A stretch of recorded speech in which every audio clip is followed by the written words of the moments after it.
Hello, hello, hello, people. Welcome back to the mufcMPB YouTube channel. Today is a very special day because I'm joined by an individual who does mean quite a lot to me in this industry. He's helped me more than he probably understands and he realizes.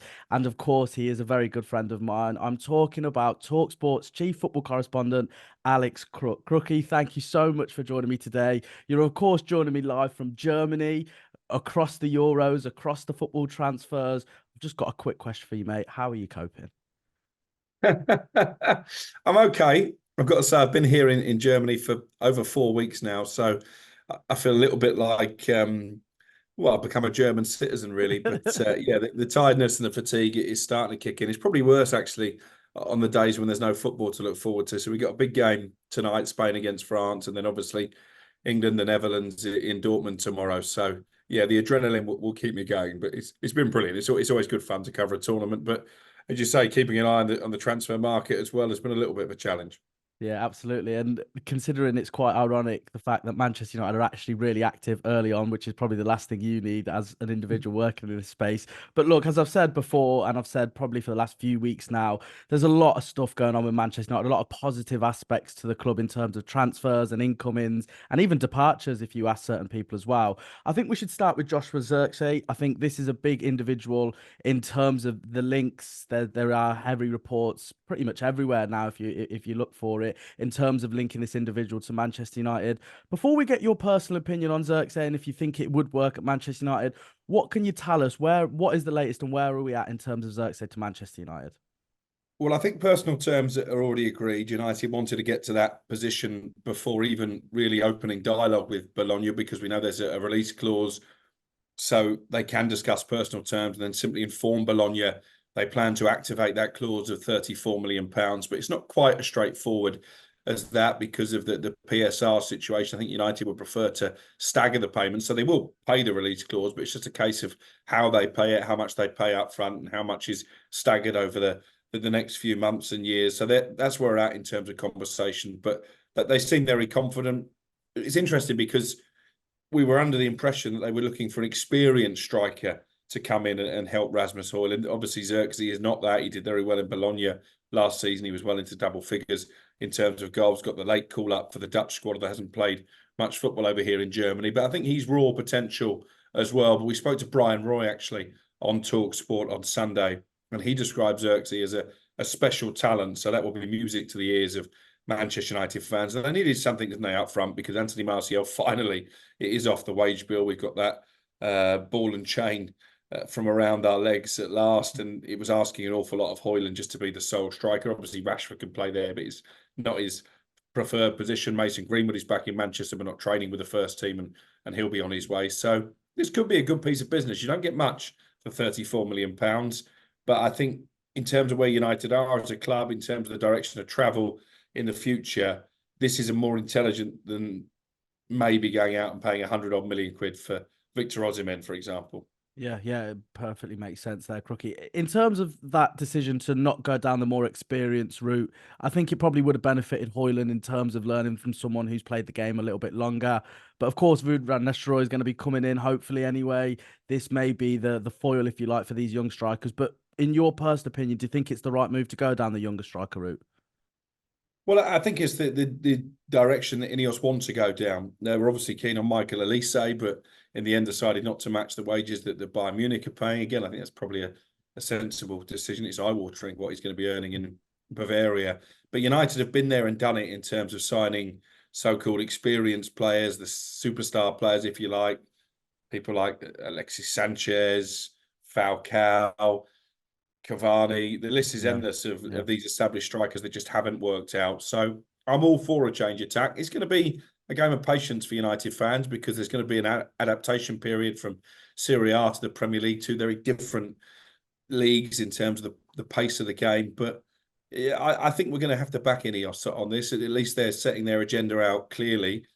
They want to invest in young players who are going to be there for the long haul, who are going to improve under the tutelage of the likes of Ruud van Nistelrooy, which I think could be a really shrewd appointment. So, yeah, I'm not too despondent about this signing.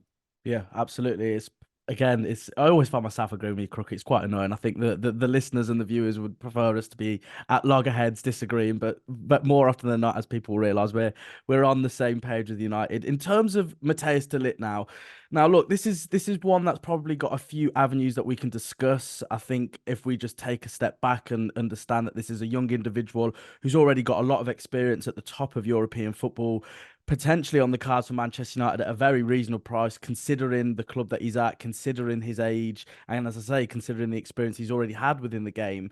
But there are obviously going to be a few people. I was on talkSPORT the other day with Ollie Klink and Rory Jennings for the Transfer Insider show, and there was a little bit of hesitation, or at least the question at the minimum being put forward: is this the same mistake that Erik ten Hag's made, going back into his old friends, if you like, and seeing if he can put the band back together in a way?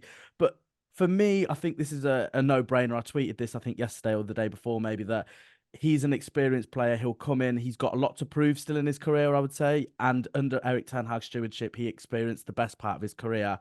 And I think, as I say, it's a bit of a no-brainer. Firstly, before we get your opinion on it again, what can you tell us? Where are we at with De Ligt? Because it's my understanding that he only really wants Manchester United. Yeah, I think that's fair. Again, I think personal terms already in place. I was told this one is not as far forward as the Zirkzee one, but again, no reason to be alarmed that talks were progressing. I understand the argument that it's another player from the Dutch league originally, someone else who's played under Erik ten Hag. I would counter that and say he played his best football under Erik ten Hag at Ajax. He's got a couple of big moves off the back of that. Hasn't particularly worked out, although speaking to people over here in Germany, journalists, Bayern Munich fans, they're not desperate for him to leave. You know, they think he's a good player. So I'm positive about that. And is he an upgrade on Victor Lindelof and Harry Maguire?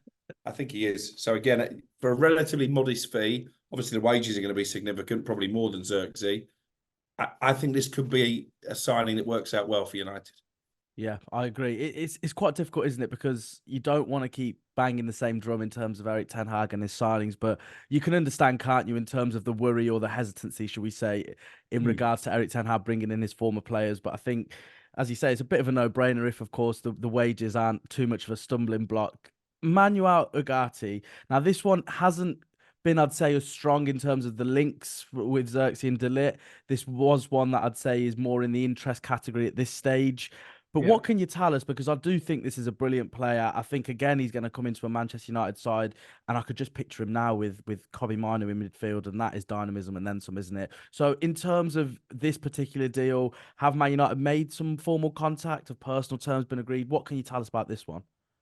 There's certainly been contact, and if you listen to sources over in France, they'll tell you more than contact that a formal offer was made, albeit verbal, that was rejected because it was well below the 50 million euro asking price that PSG have put on Ugarte's head. But again, I agree with you. I think if they can get Zirkzee, they can get De Ligt, and then they can turn their attentions to this particular transfer, then that's the spine of the team, really, isn't it? A new centre back, a new centre midfielder, and a new striker as well. So 50 million euros is not a lot of money. I think, again, does he improve the midfield? You have to say yes. Is he someone that Kobbie Mainoo could learn from? Absolutely. Although Mainoo's been brilliant for me for England over here. So again, I think this would be a smart piece of recruitment for United, and I can understand the interest. Yeah, again, I just want to get your opinion on this, Crookie, in terms of the types of players that INEOS are going for, and I think we'll talk about it a little bit later on. But in regards to the business and the way that they're operating already so early in the transfer window, considering, of course, the Euros and the Copa America are still going on, so they're big factors in terms of, timestamps, if you like, in terms of delays and stuff like that. But have you been impressed with INEOS? Have you been liking what you're seeing? Because of course you are a Manchester United supporter as well. I'd like to say first and foremost before anything else. Is that right? Yeah, absolutely. You can't really do this job without having allegiances. That's what gets you into it in the first place. But have I been impressed? I think the jury's still out at the moment. I think Sir Jim Ratcliffe has talked a very good game. We haven't seen much action. Obviously, Dan Ashworth is now in situ, but it took a while to manage to get their man. You've got Jason Wilcox who's come on board, and Omar Barada as well. They're experienced at chief executive level. So I like what they've done with the board. I think we needed a proper structure. We've needed it probably since David Gill left the football club, and I think Ten Hag deserves a proper structure to work under. I had a bit of a spat about that with Simon Jordan on air only this morning, but I mean, he's basically been doing multiple jobs and having to put out all kinds of fires, which is not really the role of a head coach as he sees himself. But then you look at the summer, the immediate aftermath of the FA Cup final, the fact they were openly holding talks with potential managerial candidates didn't particularly sit well with me. Again, Mr. Jordan's argument is, well, they're entitled to do that and they're doing their due diligence. It was a danger of undermining Ten Hag, in my opinion, which is why they had to give him this extended contract and enable him to bring in fresh backroom staff, as he's doing with Ruud van Nistelrooy and Rene Hacker as well. So, yeah, I'd say I'm 65% impressed with INEOS so far. But if they can get these transfers done early, then that number may rise. And obviously, it's much better than where we've been previously with the Glazers in charge of all the big decisions and making a mess of them. Yeah, absolutely. I'm erring on the side of caution at the moment, Crookie. I've sold myself too much hope over the years that Man United are back. So I'm going to try and sit and not listen to the likes of Rio Ferdinand slapping a contract down, saying give him what he wants. I'm just going to refrain myself, calm down a little bit, and then hopefully it'll work out. Just before we move on to the departures in terms of Manchester United and the squad, is there anything else you can tell us about any potential transfers coming in? You know, there was rumours from France, I think today or late last night, about Lenny YORO. There was reports saying there was a bid accepted. Is there any truth to this one? In a wider aspect, what position, firstly, should Manchester United be looking for after the spine, if you like? And are there any particular names that have been banded around in your contact book, shall we say? Well, I think they probably need two centre-backs because I think Lindelof will go, and I think probably Maguire will go. He's only got a year left on his contract. Yes, it's going to be a similar situation to last summer when he probably should have joined West Ham, but didn't want to take a pay cut, and United weren't willing to top up his wages. So there's some negotiating to be done there. But if they do both go, bearing in mind Varane's also left the club, then I think two centre-backs are important. So that's why Lenny YORO has come into their focus. And obviously we had that fresh bid for Jarrad Branthwaite rejected by Everton of £50 million. So we'll keep an eye on that one as well. I still think YORO probably ends up at Real Madrid. That's certainly the vibe that I'm getting, but my sources haven't denied that a bid's been accepted. So let's see which road that leads us down. Then I think probably a left back, because you look at Luke Shaw, a lot of talk about him over in Germany. When will he be fit for England? Obviously, he managed to get back on the pitch in that quarter final against Switzerland. But you look at his United career, he's been here a decade now. He celebrated 10 years while we've been at the Euros, and he averages, 17, 18 games a season. So that they need to move on to somebody who's going to stay fit on a more regular basis. So I would expect that a left back would be an option. Not convinced by the Ben Chilwell links, to be honest, because his injury record is arguably worse than Luke Shaw and doesn't really fit the profile that United are looking for. So I think they'll have something up their sleeves in that department. I wouldn't be against, in terms of fullbacks, maybe Anthony Robinson at Fulham, who I know Liverpool have looked at in the past. I think he's proven in the Premier League. He's dynamic. He does stay fit. So he'd be one that I would certainly advocate for. But I think there'll be departures as well. Yeah, and just very quickly, in terms of that Branthwaite one, do you think Man United will continue with another bid potentially, or do you reckon they'll almost lick their wounds and walk away from this one? Well, it came as a bit of a surprise they put the second bid in, because there was a big gap in between the two offers. They know Everton's valuation is £70 million. So this one was never going to be accepted because it doesn't get anywhere near that. But the fact they're still trying tells me the player is keen to make the move. Personal terms, again, no issue there. Branthwaite, I think, would be more than open to joining Manchester United. So I think they will keep plugging away. They're £20 million away from Everton's valuation now. Do they try and meet in the middle and go back in with 60 at some point? Maybe that's where that will end up. And then we'll see how defiant, how determined Everton really are to get to 70. Yep, I reckon 45 million Lindelof, that should do it, and then everyone's a winner, aren't they? We can hope, we can dream. In terms of the departures, Crookie, we're flying through the questions, but there is so much to get through. I'm promising you that we're not going to keep you for too long, because I know how busy your schedule is. But in terms of Mason Greenwood, now, of course, this has been a massive talking point in terms of his departure. Where will the next destination be? There was almost a little bit of a suggestion that the door at Manchester United could be open after Sir Jim Ratcliffe said that. But I think that was probably quite a savvy play from Sir Jim Ratcliffe to almost say, well, if no one does take him, we'll take him back, which would then mean that they're stronger in terms of negotiations, so they don't seem as desperate, if you like, to get him off the book. So I don't really think there was ever a window of opportunity for Greenwood to return. I'm sure you can clarify that. And in terms of Greenwood's next move, his next journey? Marseille have been heavily linked. What can you tell us, and can we even expect a deal in the next few days? Yeah, I think whenever I reach out to sources at United re Greenwood, the message has been consistent. We want to sell him. We want to sell him this summer. I believe they triggered the extra year in his contract, which again I wouldn't take as a sign that he's got any kind of future at the football club. I think that was just a way of preserving his value and making sure they get maximum transfer fee. Marseille do seem to be in the box seat, although I was told earlier today that the £27 million fee that they've offered, there's some haggling to be done about how that will be paid, because again they're not in a position where they can pay it all up front. I think United are still hoping that some of the other suitors, the likes of Napoli and Juventus over in Italy, Atletico Madrid, Barcelona in Spain, might come to the table. But I think Marseille looks likely, and United just need to get as much money as possible in order to balance those PSR restrictions and to make sure that they've got the money to reinvest. Listen, we could probably do a whole podcast on Mason Greenwood. I think it's a really sad story, because I think he could have been genuinely a superstar at Manchester United. It hasn't worked out that way. I think when he looks back, he'll realise that he's made a lot of mistakes along the way, and I absolutely back United's decision not to welcome him back to the fold. I think that would have been a PR disaster. Nearly was a PR disaster under the former hierarchy. And again, I think Erik ten Hag, having to deal with all that, deserves a special mention. But it's best for all concerned now if he moves on. Interested to see how he fits in with the volatile Roberto De Zerbi, but the sooner this deal gets done, the better. Yeah, absolutely. I didn't even think about that one. That one will be certainly one to keep an eye out. Just in terms of obviously the profits and sustainability rules, the FFP. I just wanted to ask you, Crookie, how much could Manchester United spend before they have to start worrying about the sales? Have they got a certain budget they can use before they turn their attention to sales, or how will they play it? Do you think? How will this one work out in terms of the selling and the profit making, if you like?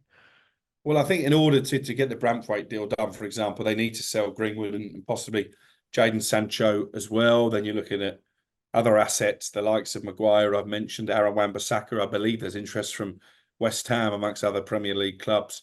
Dallow's clearly going to be the first choice right back, so they can get some money back for Wan-Bissaka, and they won't get anywhere near what they paid for him from Palace, but that would be a positive. So I think it will be a case of having to sell to buy. And actually, I was told a few weeks ago now, don't expect anybody to arrive at United who cost more than £50 million, which was a problem, I think, in terms of Elise. So they are having to cut their cloth accordingly. And I know we all want United to quickly get back to where they belong, in your words, but I think it is going to be a slower process. I think if they're challenging for the top four this season, that would be a remarkable turnaround, really, from what happened last year. Yeah, absolutely. You just mentioned there as well about Jadon Sancho's potential departure. I think the writing was almost certainly on the wall for him when Erik ten Hag was confirmed to stay on, at least for a Yeah. couple of more seasons at Manchester United.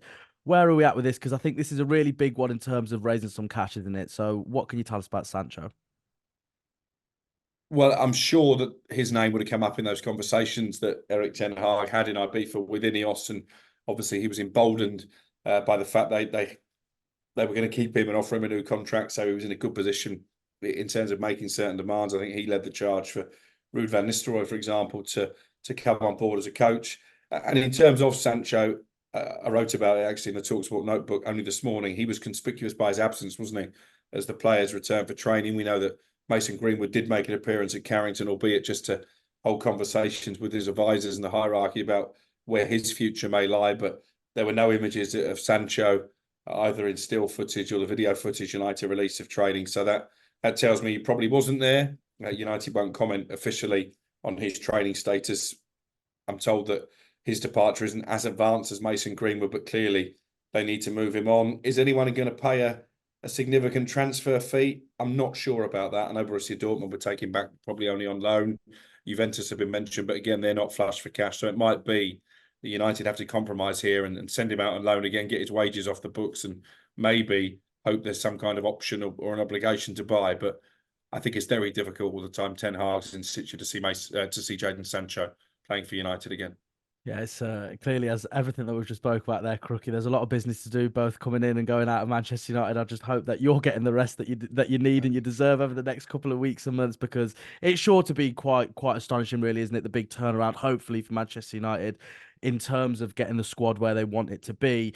I know we touched a little bit about INEOS and your what I think you said about 65% impressed, if you like, from INEOS's perspective. But looking forward, looking ahead, do you envision this route that they're going down, this methodology in terms of the individuals that they've brought in, they're looking at?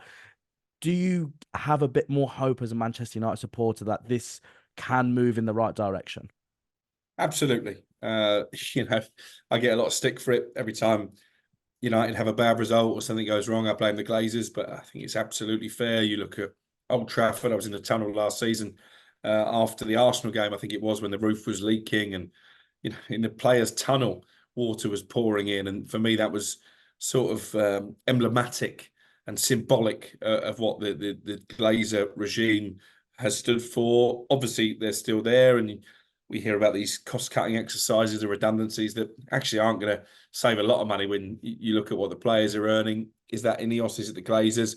I do think there probably are too many employees at United, so I can understand why a little bit of a restructure is needed, but I feel sorry for those people who are going to lose their jobs while highly paid players who've been underperforming keep theirs.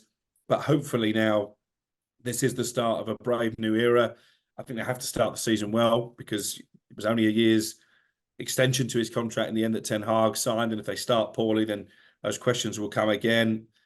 I'd like to see a really positive performance against Fulham on the opening night of the season, a far cry from what we saw against Wolves. I was in the crowd at the start of last season. It never really got any better after that until the cup final. But the tools are there now. Dan Ashworth is a good operator. Jason Wilcox is a shrewd recruiter. Omar Barada is a good chief executive. So there's almost no excuses now for Erik Ten Hag. He's going to be backed in this transfer window. He's going to be backed in terms of player departures as well. So I'm hoping it will be a much better season for United. But as I say, it's going to be a long process. So Jim Ratcliffe said it might take 3 years to even get close to City. I think that was probably a little bit ambitious. But eventually, with patience, I think United will get there. Yeah, he's got all the ingredients. Let's just hope he starts to cook now, Mr. Erik Ten Hag. But Crookie, thank you so much for joining me. We've absolutely through for everything that we need to talk about. But just before we go, I just wanted to mention in terms of look, we speak a lot, don't we, Crookie, in terms of obviously a lot of Man United information, contacts, all that kind of stuff. And I just wanted to highlight here clearly, I think in this industry, it's very difficult. It's almost what I describe as a lose-lose industry. If you get something wrong, people will remember it for the rest of your life. But if you get something right, it's very quick. It's forgotten, or should we say they look for other journalists, without naming too many names, to clarify what you've been saying. But I just want to say that excuse me, the way that you operate, the way that you are patient. I think the prime example was the Erik Ten Hag's sacking. I was told by more than one, probably more than 3 or 4 sources that I have, that Erik Ten Hag will be surplus to requirements Manchester United. But you held your nerve, you stood your ground, and you waited until you got it from reliable sources before you ran the story, which I think is a dying art in an industry now, which is always about being the first to get the most clicks. I think you've stuck true to your morals, and you've always maintained the professionalism, which I think is almost a dying art. So thank you so much, not only for joining me today, for all the information that you always put out, the constant hard work, but also from a personal perspective. I've learned so much from you over the years, and I'm completely grateful. And I hope that many people watching this will enjoy it as much as I have speaking to you. So thank you, Crookie. Wow, you're making me blush. Thank you very much, and thanks for your cooperation and your friendship, mate. And hopefully we can speak again on this podcast. Yes, absolutely. I'm sure you'll be welcome with open arms. I don't mean to embarrass you, Crookie, but I know that Simon Jordan's giving you a bit of a difficult time out there, so I wanted to cheer you up a little bit. Bit of balance. Absolutely. Exactly. That's what we're looking for. And of course, thank you to everyone who's watched today's episode. Please be sure to like, subscribe on the MPB YouTube channel. We've got brilliant guests like Crookie lined up for the next few weeks of the transfer window. So please be sure to be right across it. And in the unlikely case you don't follow Crookie on Twitter or X, make sure you drop him a follow. He's right across not just Man United stuff, but absolutely everything going on in Germany and pretty much everything there is to know about football. So please be sure, as I say, like, subscribe, all of that jazz, and be sure to join me next time when I'm joined with another brilliant guest. Subscribe to the MUFC MPB YouTube channel.